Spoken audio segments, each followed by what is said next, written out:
बहुमुखी प्रतिभा के धनी आदरणीय श्री बृजमोहन अग्रवाल जी रायपुर लोकसभा के सांसद से मैं निवेदन करूंगा वो आए और संक्षिप्त हम सबको मार्गदर्शन दें। आदरणीय श्री बृजमोहन अग्रवाल जी।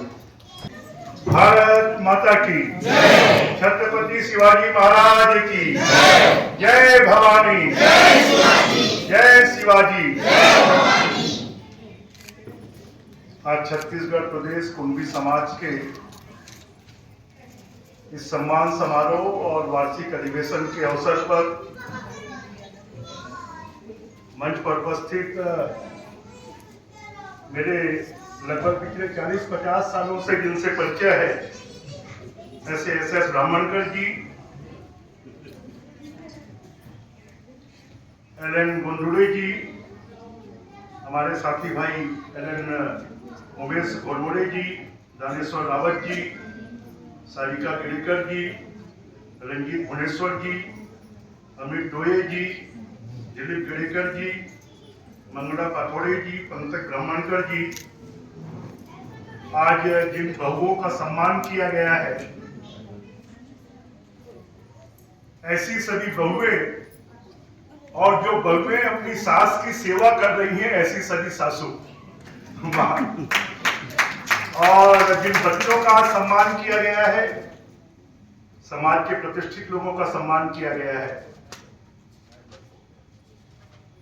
आप सब छत्रपति शिवाजी महाराज को अपना आदर्श मानते हैं। छत्रपति शिवाजी महाराज सिर्फ महाराज नहीं थे, वो धर्म के सबसे बड़े रक्षक थे, वो देश के सबसे बड़े रक्षक थे। उन्होंने भगवे झंडे की रक्षा के लिए उन्होंने पूरा जीवन सर्वस्व त्याग किया और आप उनके अनुयायी हैं। आज हमारा कुंभी समाज भी धर्म के रास्ते पर चलकर ईमानदारी के साथ में और सेवा के काम में लगा है। ये समाज पढ़ा लिखा समाज है, ये समाज सभ्य समाज है, परंतु उसके बाद आज हमको इस बात को सोचने की जरूरत है कि 10 साल तक जिन बहुओं ने सेवा की उनका सम्मान क्यों करना पड़ता है। एक जमाना था कि संयुक्त परिवार होते थे। आजकल तो पिता के 1 या 2 पुत्र होते हैं, उस जमाने में 5-5, 10-10 पुत्र होते थे, तो 5-5, 10-10 बहुएं भी साथ में होती थी। मैं अपने ही परिवार का उदाहरण दूं कि रामसागर पारा में हम एक घर में 40 कमरों में 70 लोग रहते थे। ब्राह्मणकर जी जानते हैं। राजमाता सिंधिया हमारे घर में आई, उन्होंने 70 लोगों के साथ में फोटो खिंचवाई, तो उन्होंने हमारे पिताजी को कहा कि मैं अपने एक बेटे को साथ नहीं रख पाई, आप ये 70 लोगों को कैसे साथ में रखें। तो पुराने जो सास ससुर होते थे वो भी इतने लिबरल होते थे कि वो अपने 50-50 लोगों के परिवार को साथ में रखते थे। आज हमको इसी बात को समझने की जरूरत है कि आज हमारे परिवार क्यों टूट रहे हैं। अगर हिंदू समाज की सबसे बड़ी ताकत है तो संयुक्त परिवार होते हैं। आज भी जिन परिवारों में बड़े बुजुर्ग हैं, आज वो परिवार सुखी है, क्योंकि तकलीफ के समय उनका जो अनुभव, वो अनपढ़ भी है तो उनका जो अनुभव है वो सबसे बड़ा काम आता है, वो सबसे बड़ी ताकत होती है। अब हम लोग काका चाचा ताऊ सब मिलाकर 12 भाई हैं। पहले हम 12 भाई एक साथ रामसागर पारा में रहते थे। अब बाबूजी ने जाते जाते अभी 20 दिन पहले ही वो गए हैं, उन्होंने 10 भाइयों को एक जगह बसाकर गए मौलश्री बिहार में। देश भर के लोग देखने आते हैं कि 10 भाई एक जगह घर बनाकर कैसे रहे। आजकल तो भाई भाई आजू बाजू में रहते। ये हमारी ताकत है। और जमाना बदल गया कि किसी जमाने में तो सास अगर 90 साल की है और बहू 50-60 साल की है तो भी साथ में रहती है। आज हमको 10 साल जो बहुएं सास ससुर की सेवा में साथ में रह रही है, उनका हमको सम्मान करना पड़ रहा है। हमारी आने वाली पीढ़ी क्या करेगी? आज आप 10 साल की बहुओं का सम्मान कर रहे हैं, आने वाले समय में क्या 5 साल की बहुओं का सम्मान करेंगे? तो हमको हमारा जो संस्कार है, हमारी जो संस्कृति है, हमारा जो धर्म है, हमारा जो परिवार है, हमको आने वाली पीढ़ियों को इसको सिखाना पड़ेगा। हमारी बच्चियों को सिखाना पड़ेगा, हमारे बच्चों को सिखाना पड़ेगा। यही तो हमारी ताकत है। अगर छत्रपति शिवाजी संस्कारित नहीं होते क्या और देश समाज के लिए काम करते क्या?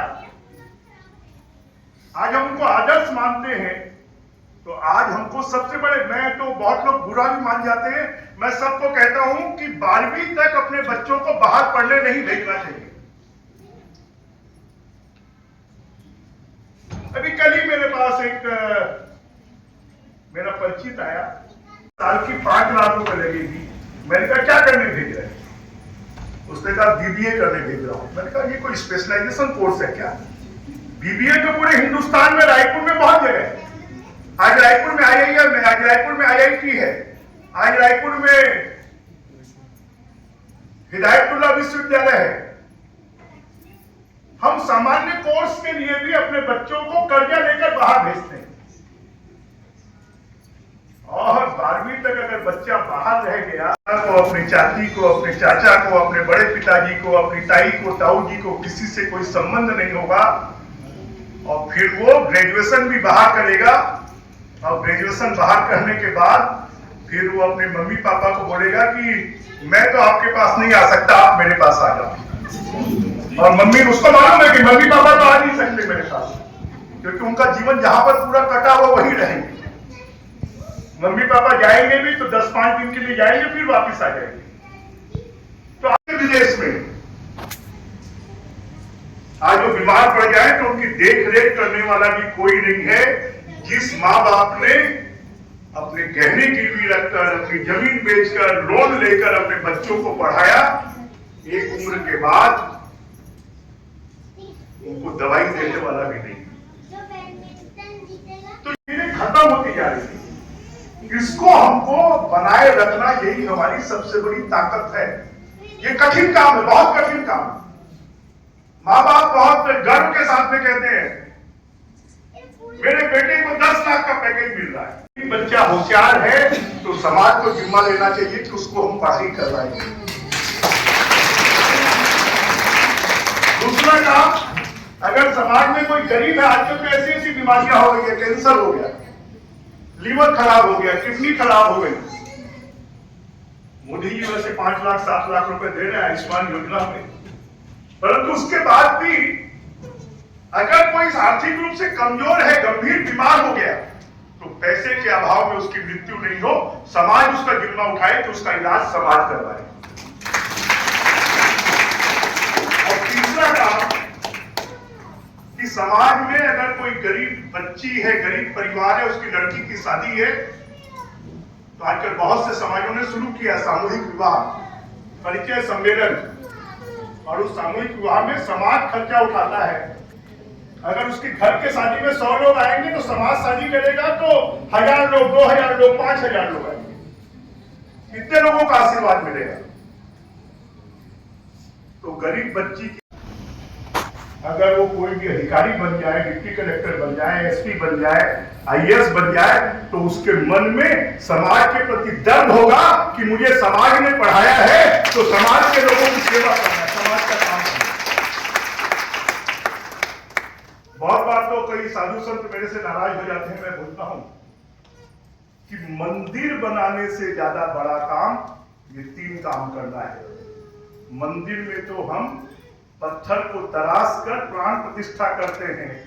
अगर एक गरीब की हमने जान बचा दी, एक गरीब बच्चे को पढ़ा दिया, भगवान बना दिया, और एक गरीब लड़की की शादी कर दी, तो उनकी जो उनका आशीर्वाद हमको मिलेगा, वो शायद मंदिर में मिलने वाले आशीर्वाद से बड़ा आशीर्वाद है। और ये काम समाज को करने की जरूरत है।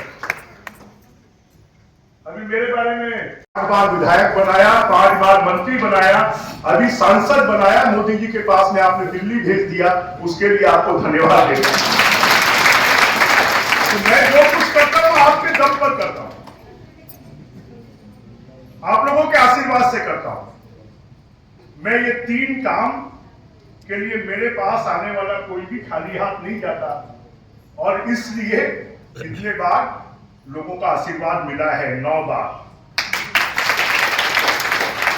तो हमको भी अपने जीवन में अगर सुख, शांति, समृद्धि चाहिए, अगर आप मृत्यु शैया पर भी रहेंगे, आप एक बच्चे को पढ़ाया है तो आपके मन में शांति रहेगी कि मैंने उस बच्चे का जीवन बनाया है, मेरा भगवान कुछ नहीं बिगाड़ेगा।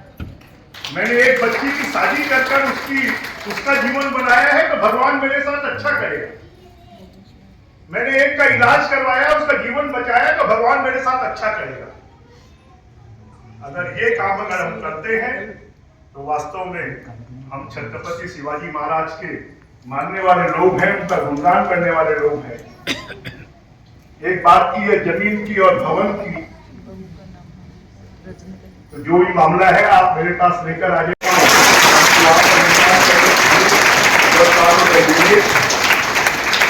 मैं आप सबको इस आयोजन के लिए, इस सम्मान समारोह के लिए मुझे आमंत्रित करने के लिए बहुत बहुत धन्यवाद देता हूं, बहुत बहुत बधाई देता हूं। और मैं इसी बात का आग्रह कि कुणबी समाज, महाराष्ट्रियन समाज ये लगातार रचनात्मक कामों में लगा होता है, परंतु इन कामों के साथ में हमको संस्कार देने का काम, हमारी संस्कृति सिखाने का काम, हमारे परिवार को बचाने का काम, जो महिला मंडल है ना, महिला मंडल के अध्यक्ष जी, लड़कियां बच्चियां हैं, उनको संस्कार कैसे दिया जाए, इसका भी सप्ताह में एक दिन, एक पीरियड हमको इसका लगाना चाहिए। बाकी कामों के साथ में गर्मी के दिनों में जब बच्चों की छुट्टियां होती हैं तो हम उनके लिए शिविर लगाते हैं, सब लगाते हैं। उसके साथ में ये भी हमको करने का काम, हमको करने की आज के समय पर मुझे लगता है सब चीजों को छोड़कर सबसे बड़ा काम अगर कोई है तो हमारे आने वाली नई पीढ़ी को संस्कार देने का काम है। नई पीढ़ी को हमको ये बताने की जरूरत है, उनको नैतिकता की शिक्षा देने की आवश्यकता है, उनको इथिक्स बताने की जरूरत है, उनको मैनर बताने की जरूरत है। जिस दिन बच्चे स्कूल जाने से पहले अपने घर के सब बड़ों को प्रणाम करके जाएंगे, मंदिर में हाथ जोड़ के जाएंगे, बाहर अगर गौ माता मिल गई तो हम पहली रोटी गौ माता के लिए देते हैं। बच्चों को ही हाथ में दे, तो बाहर गाय होगी तो उसको खिलाना। आखिरी रोटी हम कुत्ते की बनाते हैं तो बाहर कुत्ता होगा तो उसको खिलाना। अगर हम ऐसे संस्कार देंगे, हमारे पूर्वज ये संस्कार देते थे, उसके कारण आज हम लोग जो दिख रहे हैं मंच पर, वो इसलिए मंच पर बैठ पा रहे हैं, हमारे आने वाली पीढ़ी को भी अवसर मिले, इस प्रकार का हम काम करें। आप सबको बहुत बहुत शुभकामनाएं। जय हिंद, जय भारत, जय छत्तीसगढ़, जय शिवाजी महाराज।